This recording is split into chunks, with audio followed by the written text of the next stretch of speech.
प्रणाम जी सरपंच साहब। खुश रह सोटन। बैठ कह का हाल बा? का बैठी जली लोटना के समझा दी। उ हमारा के ओकर मेहरारू मार के कपार फोड़ के नैहर भाग गेल बिया। अच्छा ई बात बा। अच्छा चल हम आवा तनी। हमारा के 200 रुपया दे पेट्रोल डाले के गाड़ी में। अबे ना आईब दे 200 रुपया।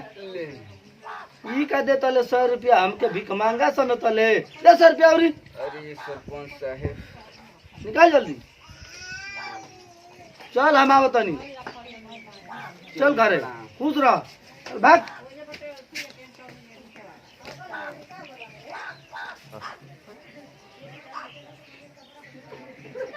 ओ काम बोल।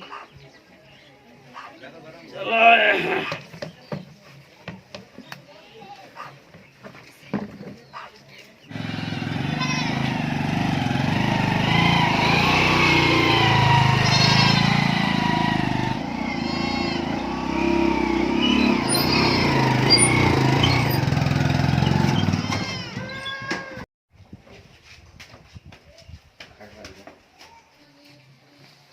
कहाँ बाला सरे लोटना सोटना आवा सरे। आइए सरपंच साहब आइए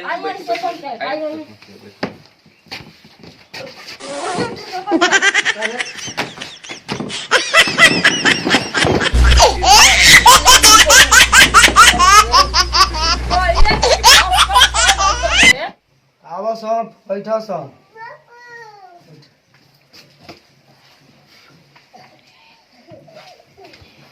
का रे पोटना तोर गाड़ में ढेर गर्मी हो गइल बा। एकरा से तू रोज रोज बाजत रहत थले। ना सरपंच साहब ऐसा कोनो बात नहीं खे। तब कैसन बात बारे? आ तोर मेहरारू एकर मार के हई कपार फाड़ देले बिया। बताओ कैसन बात बा? आ कपार फाड़ के नैहर भाग गइल बिया। बोल पैदल भागल हिय कि गाड़ी से रे? ना सरपंच साहब अपन लोवर के शांति कवर लगा के भाग गल। चल ठीक बा ऊ तो भागी गइल। ई बताव स तोहनी दोनों में बड़ के हरे? लोटन भैया हम सरपंच साहब बड़। देखे में लोटन भैया छोट लागत न तू बड़ लागत हले। एकरा में काम आजरा बारे तनी बताव तो।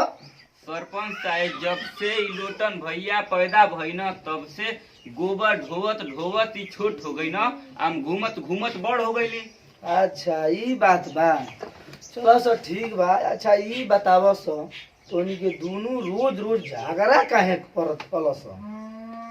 सरपंच साहब हमनी के एगो बकरी बिया ओकरा के इतना खियौनी जा कि एगो खसी एगो पाठ बियाई ओही में हमनी के झगड़ा बा। एमा का झगड़ा हरे?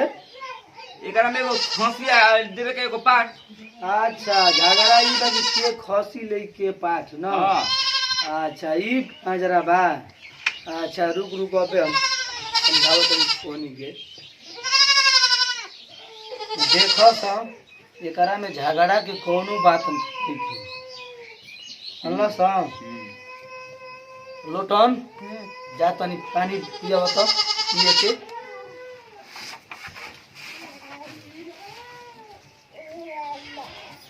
सोटन हां सरपंच। अच्छा ई बताव तू फांसी लेब कि पाठ लेब?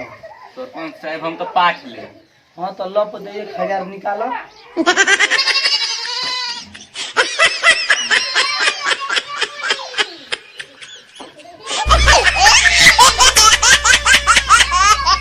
चलो तोहरा हिस्सा में हम पाठ दे दे ना।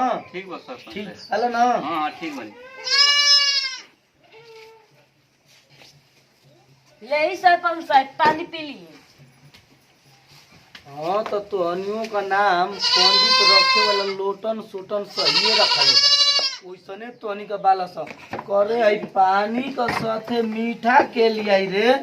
एकदम तोहनी के एकदम जोड़ुआ एकदम सकल का बाला सा पंडित ठीक नाम रखले बा तोहनी का लोटन आ सोटन।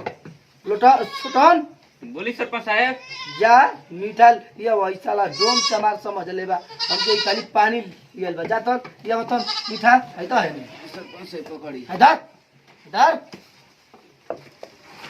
ले रहा लोटन तू खसी लेबो कि पाठ लिखेबो?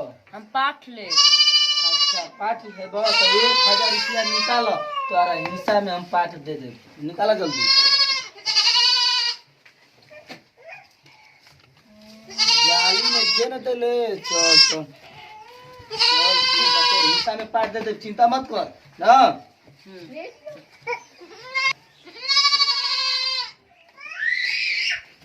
ले सरपंच साहब पानी पीने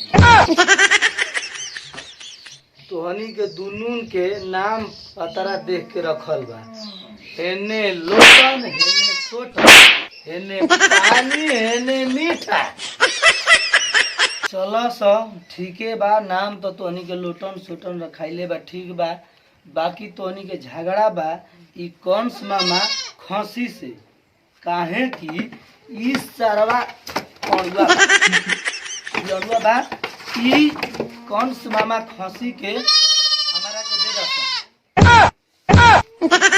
ई कैसे सरपंच साहब एने सुनस बकरियो बियाए ओली बिया पठियो बियाए ओली पिया तू पाठ ले लिए रे आ तू बकरी ले लिए तोहनी के हिसाब बराबर हो जाई पठियो बियाई बकरियो बियाई हिसाब बराबर आई कंस मामा अणुआ के हमके दे दस ठीक कहता है सरपंच साहब हमनी के दिल शांति एकदम हो गई आओ भाई हमनी के दोनों भाई गले मिलल जा